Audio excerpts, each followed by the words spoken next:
Topic వచ్చేసి formula tab అనమాట. Formula ట్యాబ్లో డిఫైన్ గ్రూప్ గురించి చెప్తాను, ఓకేనా.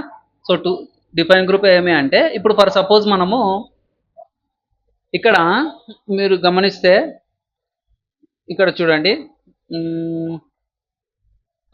ఇప్పుడు define name. So first define చేయడం అనమాట. సో ఎలా డిఫైన్ చేయాలి అనేది నేను చూపిస్తాను, ఓకేనా. సో ఇప్పుడు ఇక్కడ నేను వీటిని సెలెక్ట్ చేస్తున్నా, వీటిని సెలెక్ట్ చేసి వీటికి ఒక డిఫైన్ నేమ్ ఇవ్వడం అనమాట.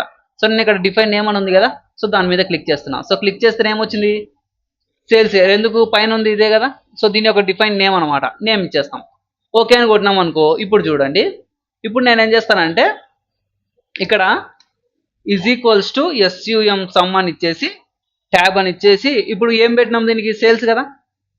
సో సేల్స్ ఇయర్స్ అని ఉందా, సో దాని మీద క్లిక్ చేసి ఎంటర్ కొట్టినాం అనుకో, సమ్ వస్తుంది. అంటే మనం ఎక్కడైనా యూస్ చేసుకోవచ్చు అనమాట. ఈ వాల్యూని ఎక్కడైనా యూస్ చేసుకోవచ్చు. ఇప్పుడు నేను ఇక్కడ యూస్ చేయాలనుకున్నాను, ఫర్ సపోజ్ ఇక్కడ is equals to SUM some ఏది, దాన్ని సేల్స్ ఇయర్. చూడు వచ్చేసిందా.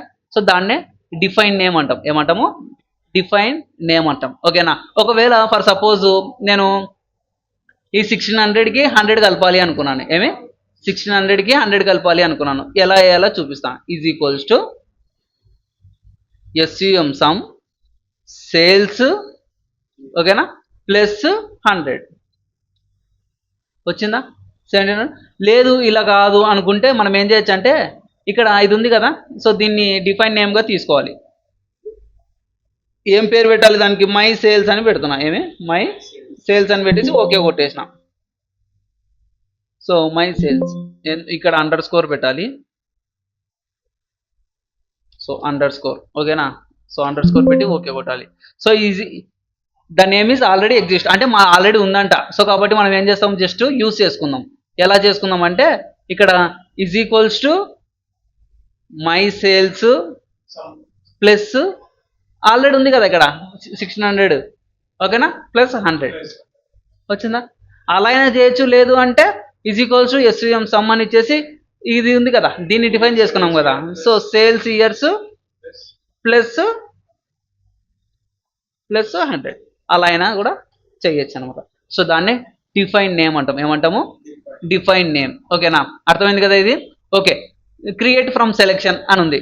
ఇది అంటే ఏమి అంటే, ఇప్పుడు ఫర్ సపోజ్ ఇక్కడ నేను ప్రైజ్ క్వాంటిటీ ఇచ్చాను. ఏమి ఇచ్చాను, ప్రైజ్ క్వాంటిటీ. సో ఈ 100 ఏది ప్రైజ్ కదా, 5 అనేది క్వాంటిటీ. సో నేను ఏం చేస్తున్నా అంటే దీన్ని క్రియేట్ చేస్తున్నా. అంటే మనం సెలెక్ట్ చేసిన దానికి క్రియేట్ చేస్తున్నా. ఏమని చేస్తున్నా, క్రియేట్. సో ఈ వాల్యూస్కి పక్కనే, ఈ వాల్యూస్కి ఎటు సైడ్ ఉంది ప్రైజ్ క్వాంటిటీ, సో కాబట్టి లెఫ్ట్. ఒకవేళ టాప్లో ఉంటే టాప్ అని పెట్టాలి, రైట్లో బాటమ్ ఉంటే బాటంలో పెట్టాలి, రైట్ ఉంటే రైట్లో పెట్టాలి. ఇప్పుడు నేను ఎక్కడ ఉంది, అది లెఫ్ట్లో ఉంది. సో ఓకే కొట్టేయాలి. ఓకే కొట్టేసినాక క్రియేట్ అయిపోయింది. ఇప్పుడు నేను ఏం చేస్తాను తెలుసా, డైరెక్ట్ ఈజ్ ఈక్వల్ టు అని ఇచ్చేసి ప్రైజ్ అని ఇస్తా. ఏమిస్తా, ప్రైజ్ ఇంటూ క్వాంటిటీ. సో దానికి మనం ఎంటర్ వచ్చేసిందా.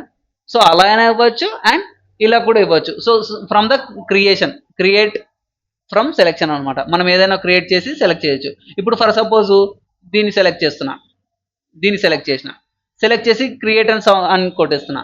కొట్టేస్తే ఇప్పుడు ఇది టాప్లో ఉందా బాటంలో ఉందా, హెడ్డింగ్ టాప్లో ఉంది కాబట్టి టాప్ రో. ఓకే క్లిక్ చేసిన. ఇప్పుడు చూడు నేను ఏం చేస్తా, ఈజ్ ఈక్వల్స్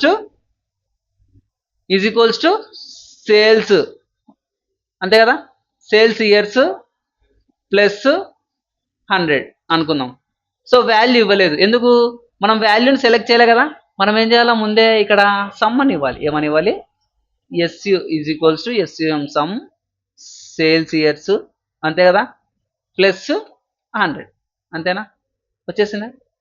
ఓకేనా, ఇది అర్థమైంది కదా, ఓకేనా. సో దీని యొక్క సమ్ము ప్లస్ 100 అట్లా, ఓకేనా. అలా అయినా చేయొచ్చు, ఇలా అయినా చేయొచ్చు. ఇది అర్థమైంది కదా define group. Okay, next formula auditing. Formula auditing. Okay, so ఈ 75 ఎలా వస్తుంది, ఈజ్ ఈక్వల్స్ టు ఇది ప్లస్ ఇది కదా, ఓకేనా.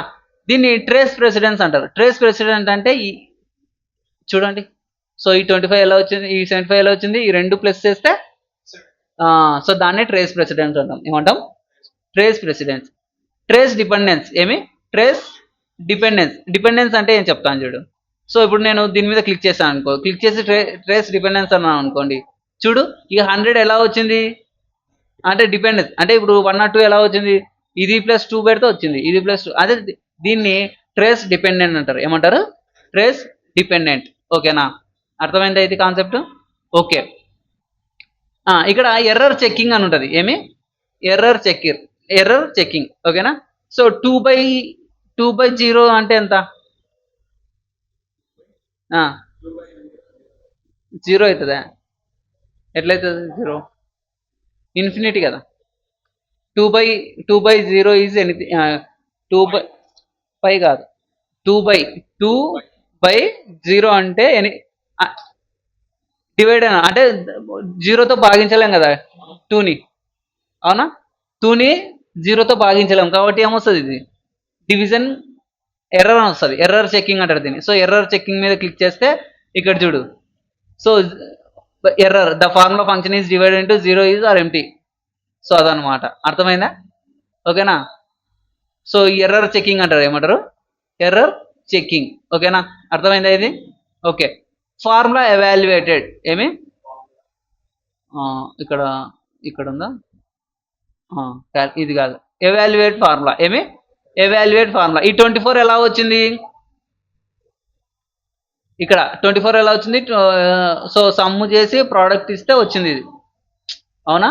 ఈ 24 ఎలా వచ్చింది? ఇక్కడ సమ్ము ప్రోడక్ట్ 4 × 3 + 5. ఇక్కడ మనం ఎవాల్యుయేట్ ఫార్ములా అని క్లిక్ చేసినాం అనుకోండి, అది ఎవాల్యుయేట్ అవుతుంది. ఫస్ట్ ఏం చేస్తుంది? సమ్ చేస్తుంది, ఎవాల్యుయేట్ చేయాలి. ఓకే. తర్వాత ఏం చేస్తుంది? ప్రోడక్ట్ చేస్తుంది. తర్వాత ఏం చేస్తుంది? సో ఇలా ఎవాల్యుయేట్ చేస్తుంది అనమాట అన్ని. సో 24 ఎలా వచ్చింది? సో ఎవాల్యుయేట్ చేస్తే వచ్చింది అనమాట. ఓకేనా. సో దాన్ని ఎవాల్యుయేట్ ఫార్ములా అంటారు. ఏమంటారు? Evaluate formula. అర్థమైందా ఇది కాన్సెప్ట్? ఓకేనా. సో ఇది formula editing. Okay. Next watch window. So watch window అంటే ఏమి అంటే, ఇప్పుడు ఫర్ సపోజ్ నేను ఒక కొత్త ఫైల్ తీసుకుంటాను. ఏమి? కొత్త ఫైల్ తీసుకుంటాను. సో కొత్త ఫైల్ తీసుకొని ఇక్కడ వ్యూనా, సో డేటా ఫార్ములా కదా. సో ఫస్ట్ ట్యాబ్లో ఈజీ ఇక్కడ వాల్యూస్ ఇస్తున్నా, ఎంతో కొంత ఇస్తున్నా. ఓకే. ఇక్కడ ఈ వాల్యూస్ ప్లస్ ఇక్కడ ఒక వాల్యూ ఎంతో కొంత. ఓకేనా. సో ఇక్కడ నేను వాచ్ చేయాలి అనుకున్నాను. ఏది? 2 షీట్లను వాచ్ చేయాలి అనుకున్నాను. ఇక్కడ నేను వాచ్ అని ఉందా, సో దాని మీద క్లిక్ చేసి యాడ్ వాచ్ అని ఉందా, సో దాని మీద క్లిక్ చేయాలి. ఏది చేయాలనుకున్నాను? షీట్ 1లో యాడ్ చేస్తున్నా. ఏమి? సో యాడ్ చేస్తున్నా. సో సారీ, సెలెక్ట్ చేయాలి. సో షీట్ 1లో సెలెక్ట్ చేసి యాడ్ చేస్తున్నా. ఓకేనా.